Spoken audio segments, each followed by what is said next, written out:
Hi, this is something I don't normally do, something I've been meaning to do for a while, just kind of based on where I am pretty confident that I'm supposed to be around helping and supporting people where I can.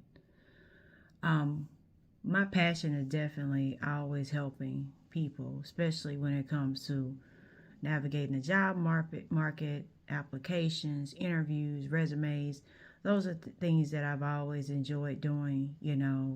Um, and so I've tried to do my best, although I have been embedded in corporate America for 20 plus years, do my best to not lose that piece of me when it comes to nurturing.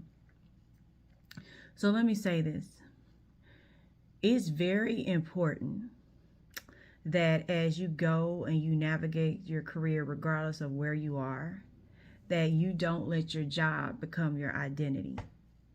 And I'm saying this because regardless of where you are in your career, where corporations at the end of the day is always going to be about the bottom line, um, and the best way to minimize that and maximize that for the company is really to cut headcount, cut salaries, bonuses, um, reduce somebody's pay, usher them out of the organization. That's how they save money.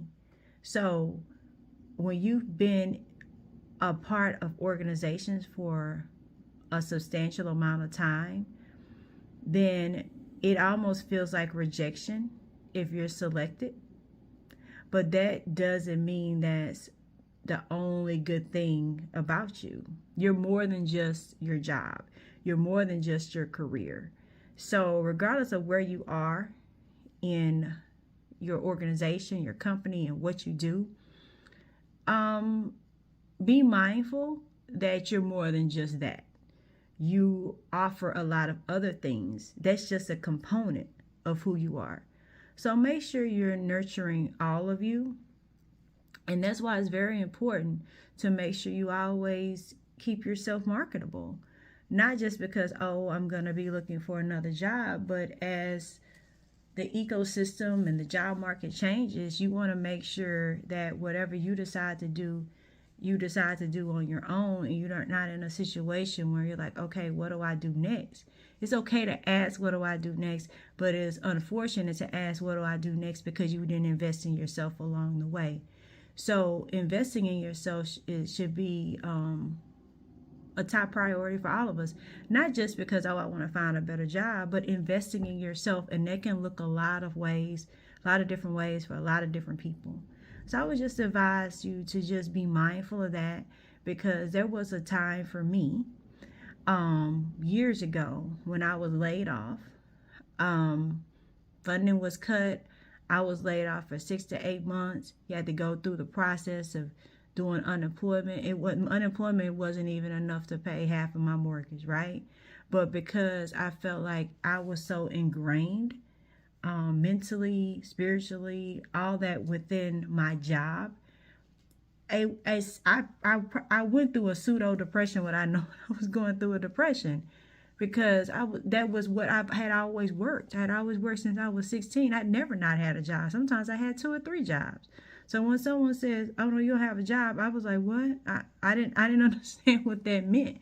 So although I was aggressively looking, I was on the couch a lot because my identity was wrapped up in what I did. So just make sure you're invested in yourself and think about what that looks like for you, so that you can be mindful of how to navigate change in gray areas. Because right now the market is all over the place. It goes from every 5 minutes someone's calling you, to you can't get somebody to call you back. Or when you do submit yourself for something, you may not hear back. That's just the nature of the market. So don't make it about you, right? So my advice to you is just to make sure you're investing in yourself along the way, and think about what that looks like for you, and be intentional about it. It's very important to do that. So just wanted to drop this information. I hope it helps somebody. it's been on my mind sporadically for a while. So I wanted to make sure I covered it. So thank you, and you have a blessed day. Bye bye.